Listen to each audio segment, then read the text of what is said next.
अस्सलाम वालेकुम, मैं हूं मोहम्मद इस्माइल और आप देख रहे हैं स्मैश कोड। जैसा कि हमने बूटस्ट्रैप की प्लेलिस्ट शुरू की हुई है और हम फॉर्म्स के टैब पे हैं, तो इस लेक्चर में हम जो टॉपिक्स हमारे फॉर्म्स के रह गए हैं, जैसे कि floating labels, layout and validation, वो हम देखेंगे और फिर हमारा फॉर्म्स का पूरा टैब कंप्लीट हो जाएगा।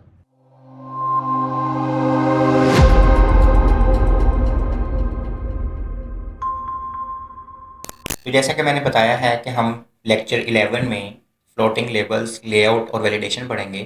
तो फ्लोटिंग लेबल्स के साथ हम शुरू करते हैं। और जैसा कि आपको याद है कि हमने लास्ट लेक्चर में इनपुट ग्रुप्स पढ़े थे, ठीक है, तो काफ़ी वो इंपॉर्टेंट टॉपिक था। इसके अंदर भी थोड़ा सा इसका जिक्र होगा, तो अगर आपने वो लेक्चर नहीं देखा तो आपने वो कंप्लीट लेक्चर देखना है। फ्लोटिंग लेबल्स से उनकी मुराद ये है कि जो आपका लेबल है, जैसे वो बाहर होता है ना, वो अब इनपुट के अंदर होगा और वो फ्लोट कर रहा होगा, यानी तैर रहा होगा। वो कैसे होता है वो हम देखते हैं, ठीक है। और इसको सिर्फ प्यारा बनाने के लिए ही है ये, और इसका कोई मकसद नहीं है। लेबल वैसे ही काम करेगा जैसे वो पहले कर रहा था, ठीक है। Simple form labels that float over your input fields wrap a pair of input class form control and label elements in form floating to enable floating labels with bootstrap, ठीक है। तो इसके लिए हमारे पास जो क्लासेस हैं वो हमारे पास हैं फॉर्म फ्लोटिंग की, ठीक है, जो हम वहाँ पे फॉर्म फ्लोटिंग फॉर्म कंट्रोल लिखते थे। और हमारे पास जो लेबल है उसकी हमने क्लास लिख देनी है फ्लोटिंग इनपुट, ठीक है। जब हम ये वैल्यूज़ लिखेंगे तो हमारा जो लेबल है वो फ्लोट करने लग जाएगा, ठीक है। चलो मैं आपको उसको करके दिखाता हूँ। जैसे हमारे पास ये पहली क्लास, पहली हमारे पास एग्जांपल है। इसको हम अपने पेज में यूज़ करके देखते हैं सबसे ऊपर।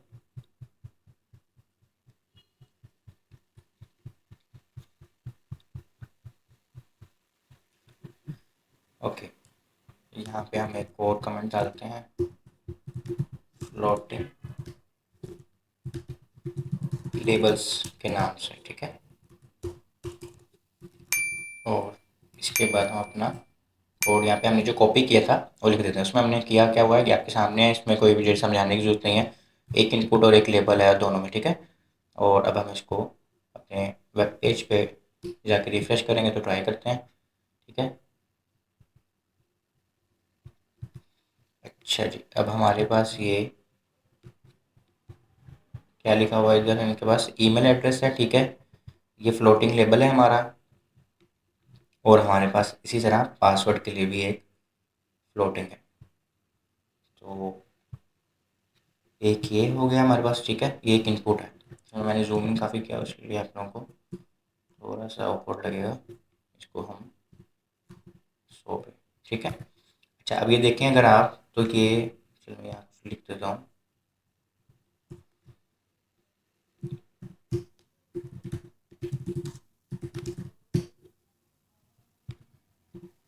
अच्छा, ये हमारे पास एक इनपुट है। और जो लेबल हमारा पहले लिखा होता था बाहर, जैसे ये देखें, ये पासवर्ड लिखा हुआ है और ये उसकी इनपुट है। अब क्या ये पासवर्ड इसके अंदर लिखा हुआ है, तो मैं इस पर जैसे ही क्लिक करूँगा तो जो लेबल है वो फ्लोट करके ऊपर हो जाएगा। देखें ज़रा कितना प्यारा सा लगेगा हमारे पास, और ये जो इनपुट है वो फोकस्ड हो जाएगी। और अब मैं इसमें अंदर कुछ लिखूँगा, मैं बाहर आके अगर इसको अनफोकस करता हूँ तो वो वैसे ही है। अगर मैंने इसमें कुछ ना लिखा होता और वैसे ही बाहर आ गया होता तो वापस वो अपनी जगह पे जा रहा है लेबल। तो ये हमारा सिर्फ एक क्लास ऐड करने से या एक से दो क्लासेस ऐड करने से कितना प्यारा सा हमारा लेबल हो गया। ये देखें ये कितना सिंपल सा है कि इसमें फोकस हो रहा है, ये पासवर्ड है और सिंपल। लेकिन यहाँ पे क्या, वो कितना प्यारा सा वो फ्लोट कर रहा है, बाहर वापस आ रहा है, ठीक है। तो ये एक फ्लोटिंग लेबल एक फीचर है बूटस्ट्रैप का, जिसे हम डिफरेंट इनपुट्स में यूज़ कर सकते हैं। जैसे अभी सिंपल इनपुट में हमने यूज़ किया है। इसके बाद हमारे पास टेक्स्ट एरियाज़ हैं, उसके अंदर भी हम सेम यूज़ कर सकते हैं। सिलेक्ट इनपुट के अंदर हम यूज़ कर सकते हैं, ठीक है। यहाँ पे इन्होंने करके भी दिखाया हुआ है, ठीक है। और उसके बाद हमारे पास टेक्स्ट एरियाज़ आ गया। ये टेक्स्ट एरियाज़ का कोड है, ठीक है, इसको भी हम यूज़ करके देख सकते हैं।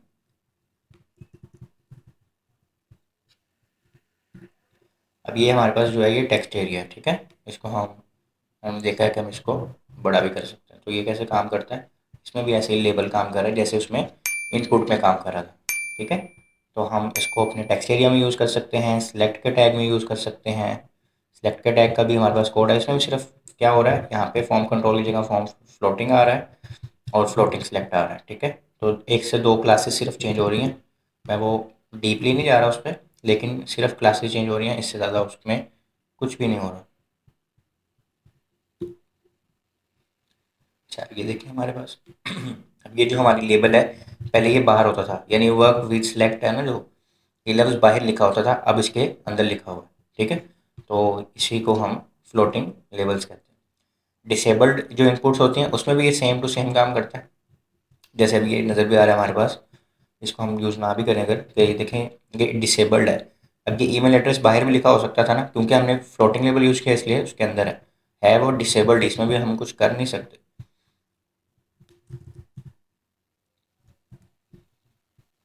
ठीक है, इसी तरह हमारे पास सेलेक्ट वाला भी अगर डिसेबल हो, टेक्स्ट एरिया डिसेबल हो, सारों में मतलब कि सेम ही उसका सिनेरियो है। और हमने एक इनपुट की टाइप पढ़ी थी कि अगर हमने सिर्फ यानी कि कुछ दिखाना है, लिखा हुआ दिखाना है, हम उसके इर्द गिर्द पूरा वो बॉक्स ना ही दिखाना चाहते हैं इनपुट का, तो हम उसमें प्लेन टेक्स्ट की क्लास यूज़ कर लेते थे। तो उसके लिए भी ये यूज़ हो जाती है। उसके लिए भी आप अगर उसमें लेबल आपने यूज़ करना है, तो उसके लिए उन्होंने ये क्लासेस दी हुई हैं। ठीक है, तो उसमें आप यूज़ कर सकते हैं एज अ प्लेन टेक्स्ट भी, अगर आप लेबल फ्लोटिंग के लिए यूज़ करना चाहते हैं तो वो यूज़ हो जाता है।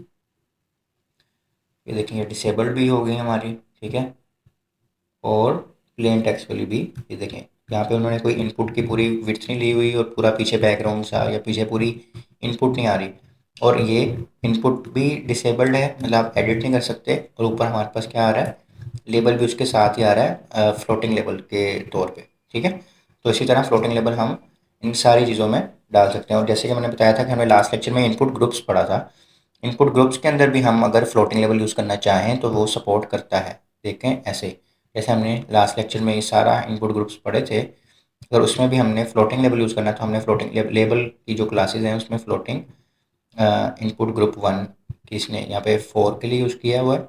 ठीक है, और उसकी जो पेरेंट क्लास है उसमें उसने फॉर्म फ्लोटिंग का क्लास यूज़ की है, जिससे वो फ्लोट कर रही है इनपुट ग्रुप के अंदर लेबल की क्लास। ठीक है, तो उसको भी हम यानी कि यूज़ कर सकते हैं, यानी इनपुट ग्रुप भी सपोर्ट करता है आपके फ्लोटिंग लेबल्स को। तो ये काफ़ी एक अच्छी सी चीज़ होती है।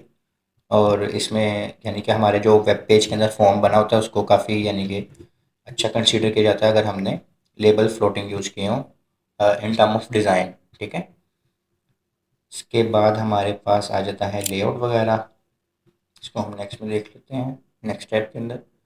लेआउट में सिर्फ ये है कि हमने फॉर्म्स को शो करने के लिए, जैसे अभी सारा फॉर्म है ना, इसको डिफाइन करने के लिए यानी इसको दिखाने के लिए डिफरेंट हमारे पास लेआउट्स हैं। ठीक है, सिर्फ वो बता रहे हैं। और उनको सेट करने के लिए हमारे पास डिफरेंट किस्म की यूटिलिटीज़ हैं जो कि हम ऑलरेडी पढ़ चुके हैं। अब जैसे एक मार्जिन की यूटिलिटी है, अगर हम इनको लेफ्ट राइट साइड से मार्जिन देना चाहें, बॉटम से मार्जिन देना चाहें तो हम दे सकते हैं। ठीक है, सिंपली वो इसमें ये बता रहा है। और अगर हमने एक लाइन में दो इनपुट्स रखनी है तो हम क्या करेंगे, हम एक डिव में दो कॉलम्स बनाएंगे और दोनों को इक्वल इक्वल कॉलम दे देंगे, या देंगे ही नहीं तो वो खुद ही इक्वली डिवाइड कर लेगा एक रो के अंदर से। तो ग्रिड के साथ अगर हम यूज़ करना चाहें तो इस तरह हम फॉर्म का लेआउट बना सकते हैं। यानी आपने पहली बात तो ये मैं काफ़ी दफ़ा बोल चुका हूँ, चीज़ें मैं बताऊँगा कि कौन सी किस चीज़ के लिए यूज़ होती है, उसको यूज़ कैसे करना है, कहाँ पे क्या यूज़ होगा, वो आपको आएगा प्रैक्टिस से।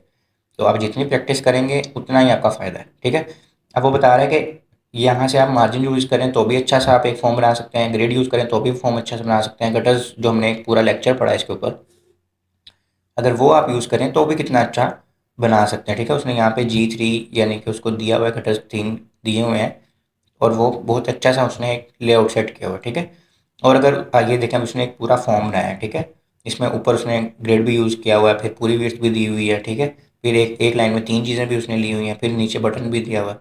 उसमें उसने क्या किया हुआ है, ग्रिड भी यूज़ किया हुआ है, उसने गटर भी यूज़ किया हुआ है, उसने कहीं पे मार्जिन, ये देखें मार्जिन भी उसने कहीं पे यूज़ की होगी। ठीक है, ये देख हर चीज़ उसने तरीके से यूज़ की हुई है। तो ये कैसे होगा, जब हम बूटस्ट्रैप को अपनी सिंपल रूटीन में यूज़ करेंगे और प्रैक्टिस करेंगे, तब हमें समझ आने लग जाएगी कि अच्छा यहाँ पे मार्जिन लगानी थी, अच्छा यहाँ पे ग्रिड यूज़ करना था। ठीक है, तो इससे हमारा क्या होगा, काम आसान हो जाएगा और हमें एक्चुअल चीज़ें करनी आ जाएंगी। ठीक है, अब जैसे ये देखिए हमारे पास भी फॉर्म बन गए, तो यही चीज़ उसने करके दिखाई हुई है। उसके अंदर फिर आप अपने हिसाब से अपनी इनपुट्स लिखेंगे, ऐसी बात है, ये तो उन्होंने एक एग्जांपल दी हुई है। अब अपने क्लाइंट के हिसाब से या जो भी आप चीज़ बना रहे हैं उसमें आपको जिस तरह का भी फॉर्म चाहिए उस तरह कर सकते हैं। अब जिस तरह इसने एक और एग्जांपल दिया कि अगर आप हॉरिजॉन्टली फॉर्म बना रहे हैं तो आप वो भी बना सकते हैं। ठीक है, इसमें उसने डिफरेंट चीज़ें यूज़ की हुई हैं, रो यूज़ किया हुआ है, ग्रिड सिस्टम यानी कि उसने यूज़ किया हुआ है। ठीक है, इसने ये मार्जिन बॉटम यूज़ की हुई है, ठीक है। ये अब क्लासेस से तो आपको रोशनाई हो गई है कि कौन सी क्लास किस चीज़ के लिए यूज़ होती है। अब आपने सिर्फ सीखना ऐसे है कि एक्चुअल सारी चीज़ों को इकट्ठा करके हमने यूज़ कैसे करना है, और वो आना है आपको प्रैक्टिस से। वो प्रैक्टिस के बगैर आपको नहीं आना, ठीक हो गया। एक और बात, ये जो फॉर्म का टैग है ना, ये कोई स्टाइल नहीं ऐड करता, लेकिन ये यूज़ ज़रूर करना है अगर आपने फॉर्म बनाना है ना। जो क्रोम है या सफारी है या ओपरा या यूसी ब्राउज़र, ये सारे जो ब्राउज़र है ना, उन्होंने प्री डिफाइंड स्टाइल्स रखे होते हैं सिर्फ इन टैग्स के ऊपर। यानी अगर आप टेबल का टैग यूज़ करेंगे तो उनको पता चलेगा कि वो टेबल का टैग आप यूज़ कर रहे हैं, और उस हिसाब से ही उसको स्टाइलिंग करेगा, ठीक है। अगर आप फॉर्म का यूज़ करेंगे तो उस हिसाब से ही वो फॉर्म करेगा। इसी तरह एक और इन्होंने एक लेआउट की एग्जांपल दी हुई है, ठीक है। इसमें उन्होंने एक चीज़ भी बताई हुई है, be sure to use call form label SM, call form label LG। यानी कि लेबल के हिसाब से अपने लेबल को भी हम LG और SM यूज़ कर सकते हैं ना फॉर साइजिंग। हमने ये लास्ट लेक्चर्स में पढ़ा हुआ है, जब लेबल पढ़ा था हमने, कि हमने अगर लेबल को WhatsApp के ज़रिए बड़ा छोटा करना है, जैसे ये देखें इन्होंने ईमेल के वर्ड को बड़ा छोटा किया हुआ है, तो वो SM और LG से होगा, उसकी साइजिंग चेंज होगी। ये ग्रिड सिस्टम को उसके साथ मिक्स नहीं करना, ठीक है। और लेबल्स और लेजेंड यूज़ करने हैं आपने, अगर अच्छा सा आपने एक फॉर्म बनाना है। लेजेंड्स भी हमने ये HTML में पढ़ा था कि लेजेंड्स क्या होते हैं, ठीक है। तो ये आप इस तरह भी लेआउट सेट कर सकते हैं। डिफरेंट कॉलम के साइज़ अपने अगर आप बनाने हैं, आप जैसे इस कॉलम को अपने 7 कॉलम देने थे इस इनपुट को, तो बाकी 3 इसको चले जाएंगे, या 2.5 इसको चले जाएंगे, 2.5 इसको चले जाएंगे, वो खुद ही उसमें डिवाइड कर लेगा, ये ऑटो साइजिंग हो जाएगी, ठीक है।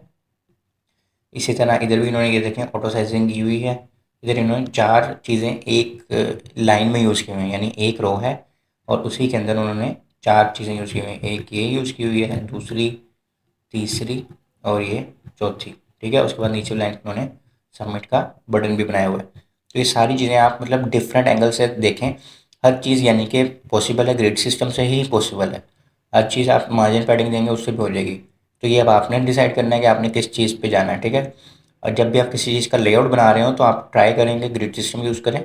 ग्रिड सिस्टम से आपकी 99.9% जो चीज़ें हैं ना वो फिक्स हो जाती हैं, आपका लेआउट रेडी हो जाता है, ठीक है। इसी तरह इनलाइन फॉर्म्स अगर आप बनाने चाह रहे हैं कि एक ही लाइन का फॉर्म हो, यानी कि इसमें क्या था, सबमिट का बटन नीचे लाइन में था ना, आप एक एक ही लाइन में भी सारा कुछ कर सकते हैं, वो भी ग्रिड सिस्टम से हो जाएगा। यहाँ पे भी उन्होंने ग्रिड सिस्टम से ही किया हुआ है, ठीक है। तो इसी तरह आप डिफरेंट किस्म के लेआउट भी बना सकते हैं ग्रिड सिस्टम को यूज़ करते हुए, ठीक है। चल लास्ट में हमारे पास क्या लेक्चर है, टॉपिक है हमारे पास,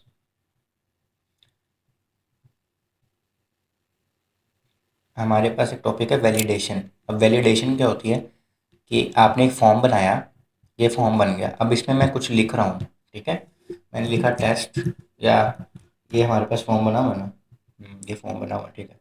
और मैंने इसको कर दिया डन, सबमिट कर दो मेरा फॉर्म ना। तो उसने एरर कैसे दिखाया कि ईमेल के अंदर ईमेल ही लिखनी थी, ठीक है। पासवर्ड के अंदर पासवर्ड इतने लेटर्स का हो, तो इन सारी चीज़ों को यानी कि चेक करने को कहते हैं वैलिडेशन, कि जो यूज़र ने आपकी वैल्यू लिखी है वो सही भी है या गलत है। इस सारी चीज़ों को चेक करने को कहते हैं वैलिडेशन। तो आज हम वो थोड़ा सा टच करेंगे। वैसे तो ये जावास्क्रिप्ट से होती है, लेकिन बहुत सारी चीज़ें हमारी बूटस्ट्रैप से कवर हो जाती हैं। सबसे पहली चीज़ जो मैं आप लोगों को बता दूं, अच्छा, एक तो इसके डिफरेंट करने के बहुत सारे तरीके हैं। एक सबसे ईजी तरीका ये है कि अगर आपको ये चीज़ चेक करनी है कि उस बंदे ने कुछ लिखा भी है कि नहीं, यानी खाली इनपुट तो नहीं सबमिट कर दी, तो बाद में अगर सपोज करें आपने उस बंदे का ईमेल एड्रेस लेना था, उस फॉर्म के अंदर ईमेल एड्रेस ही नहीं है, तो आपने वो ये तो नहीं होगा कि खाली इनपुट उसने फिल कर दिया। तो सिंपल सी एक आपने चीज़ यूज़ करनी है, रिक्वायर्ड। आपने अपनी इनपुट के अंदर लिख देना है रिक्वायर्ड, ठीक है। तो वो क्या हो जाएगा, जैसे अब हम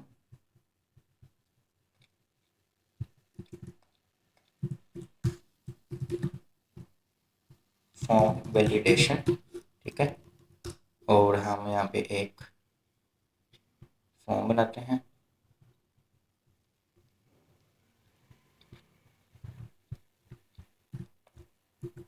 ये हमारे पास एक फॉर्म आ गया। और अब हम, जैसे मैं ये कह रहा हूँ कि एक वेबसाइट है मेरी, ठीक है। एक बंदे ने यहाँ पे फिल किया नेम, नेम भी लिख दिया, मैसेज भी लिख दिया कि उसको क्या मसला है ना हमारे से, उसने कुछ चीज़ डिस्कस करनी है कोई प्रोजेक्ट के बारे में या कुछ भी। तो उसने अपनी ईमेल लिखी नहीं और सबमिट कर दिया, ठीक है। यानी कि यहाँ पे उसने अपना नेम लिखा, यहाँ पे उसने अपना मैसेज भी लिख दिया, पर उसने यहाँ पे जाके कर दिया सेंड मैसेज। तो उसने यहाँ पे एरर शो कर दिया, all inputs fields are required, यानी कि सबको आपने फिल ज़रूर करना है। ये एरर कैसे शो होगा? आपने सिंपल एक लफ्ज़ लिखना है सारी इनपुट्स के अंदर, जो जो आपको चाहिए ना कि वो ज़रूर फिल हों, उसके अंदर आपने जाके एक लफ्ज़ लिख देना है, रिक्वायर्ड। तो जैसे मैंने आपको बताया कि एक सिर्फ वर्ड की नीड है, रिक्वायर्ड की, यानी जब हम रिक्वायर्ड लिख देते हैं तो वहाँ पे हमें हो जाता है कि हमने इस चीज़ को ज़रूर फिल करना है, हम उसको खाली नहीं छोड़ सकते, ठीक है। तो अगर हम रिक्वायर्ड नहीं लिखेंगे तो आपको क्या कहेगा कि इसको लिखें ज़रूर, ठीक है। मैं आपको यहाँ से करके भी दिखाता हूँ उनको। ये देखें, तो जैसे मैंने इसको सबमिट कर दिया, लिखा मैंने कुछ भी नहीं, ठीक है। अब यहाँ पे तो खैर लिखा हुआ है ना, इसको हम ख़त्म करते हैं एक दफ़ा।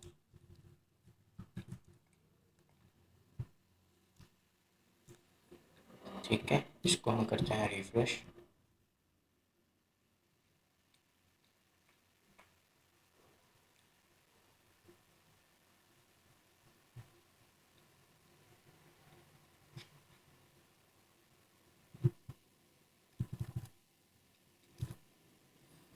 ये थोड़ा सा टाइम ले रही है, इसको देखते हैं कि क्या मसला है इसका।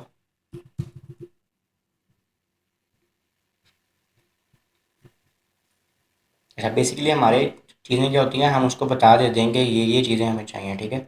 जैसे सिंपल टेक्स्ट इनपुट है तो आपने उसमें सिर्फ सिंपल टेक्स्ट इनपुट लेनी है, तो वो रिक्वायर्ड लिख दिया।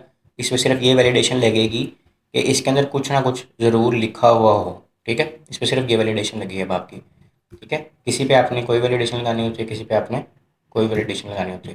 तो इस पे बहरहाल अभी यही वैलिडेशन लगी है कि कुछ ना कुछ आपने लिखना बस ज़रूर है, ठीक है। एक सेकंड, इसको ज़रा रिप्लेस कर लूँ एक दफ़ा।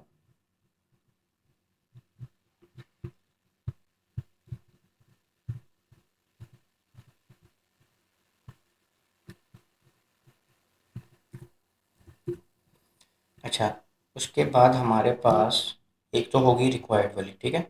दूसरी हमारे पास जो है ना चीज़, ये रही। अच्छा, अब हमने उसको बताना है, ये देखें, आपको ऑलरेडी पता है कि लेबल जो है वो इनपुट के साथ कैसे रिलेट करता है। जो हमने लेबल के अंदर फोर के अंदर लिखा होता है ना, फोर के इनपुट के अंदर, यानी कि लेबल के फोर के इनपुट के अंदर जो लिखा होगा वो रिलेट करेगा उसकी आईडी से, जो भी उस इनपुट की आईडी को मिला वो सेम टू सेम, ठीक है। वैसे ही लिखा हुआ वैलिडेशन कस्टम 01। अब ये किस इनपुट के साथ लिंक्ड है? इस इनपुट के साथ है, इसकी भी आईडी क्या है? Validation custom 01। तो यानी कि ये लेबल इस इनपुट के साथ मिक्स्ड है, ठीक है। और इस इनपुट पे क्या वैलिडेशन लगी हुई है कि ये रिक्वायर्ड है, तो वो फर्स्ट नेम को बताएगा कि ये अगर तो मिले तो ठीक है, वरना उसने बता देना कि ये नहीं है। अच्छा, अब उसके बाद उसने एक एक और डिव बनाई है वैलिड फीडबैक की। वैलिड का मतलब है कि ओके है, इनवैलिड का मतलब है कि ओके नहीं है। तो अगर तो ये ओके होगा तो कहेगा लुक्स गुड, ठीक है। अब जैसे अगर हम सबमिट कर रहे हैं, उसके अंदर हमने नाम लिखा हुआ है, तो क्या आ रहा है यहाँ पे नीचे सबसे लिखा हुआ आ रहा है लुक्स गुड, और ये ग्रीन हो गया। ये नीचे लिखा हुआ इतना, ये जो स्टाइलिंग है और ग्रीन कलर, ये ऑलरेडी इस क्लास के अंदर डिफाइंड है बूटस्ट्रैप के जरिए, ठीक है। चीज़ों को मिक्स नहीं करना। उन्होंने खुद से अपने केसेस बता दिए हैं कि अगर तो कोई चीज़ सही है तो क्या होगा, कोई चीज़ गलत है तो क्या होगा। अब सपोज करें कि आपने नहीं दिया ना यूज़र नेम। अच्छा, ये तो हो गया। उसके बाद है हमारे पास यूज़र नेम। एक सेकेंड, अब जैसे ये मैंने हटा दिया तो ये इनपुट क्या हो गई है? रेड हो गई, क्योंकि इस पर रिक्वायर्ड लगा हुआ है और रिक्वायर्ड की उन्होंने स्टाइलिंग खुद से की हुई है कि वो रेड हो जाए और उस पर ये एक्सक्लेमेटरी मार्क आ जाए, ठीक है। अगर इसमें हम कुछ भी लिख देंगे तो वो खुद ही ग्रीन हो गई है, तो ये एक किस्म की वैलिडेशन लग रही है। अच्छा, ये हो गई। अब यूज़र नेम में उसने क्या किया हुआ है कि देखें, यूज़र नेम में उन्होंने यहाँ से शुरू हो रही है यूज़र नेम की। उन्होंने कहा है कि यूज़र नेम चूज़ करें, ठीक है। अ, अगर इनवैलिड फीडबैक आए ना, यानी कि अगर आपने यहाँ पे कुछ चूज़ ही नहीं किया, तो वहाँ पे क्या लिखा आ रहा है? Please choose a user name. जैसे इन्होंने यहाँ पे वैलिड फीडबैक की क्लास के अंदर लुक्स गुड लिखा था, ऐसे ही उन्होंने इनवैलिड फीडबैक के अंदर लिख दिया कि अगर कोई चूज़ ना करे यूज़र नेम तो आपने वहाँ पे क्या कर देना है? Please choose a user name, ठीक है। यानी यहाँ पे हमें वो कुछ बता नहीं रहा था, अगर हम यहाँ से ख़त्म कर देते थे ना कुछ भी, तो हमें वो कुछ भी नहीं बता रहा था, क्योंकि उसने क्या किया होता, वैलिड फीडबैक में बताया होता क्या करना है, लेकिन इनवैलिड में नहीं बताया होता।